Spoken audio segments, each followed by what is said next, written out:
əllərin içi bax yerə baxır və mənə doğru baxır. Görürsünüz, bu olmaz. Ya da bu olmaz, bakın.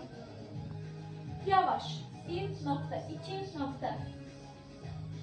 Bunu eylemeyin. Bu olmaz. Nöqtə, nöqtə. Çok hareket etmenize gerek yok. Adım aralıkları kısa kısa, kısa kısa. Nöqtə koyduğunuzda bak istediğiniz yere eller. Gördünüz mü? Bu hareket burada da var. Ama bu olmasın. Yani eleyebilirsiniz. Burası bu daha geçenli olar.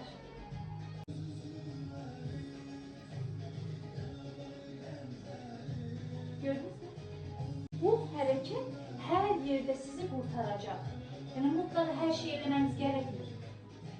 Zərif ince. Bunu da istemiyorum. Mesela bakın. Bunu isterseniz eleyebilirsiniz ama toylarda bu çok elemeseniz de olur.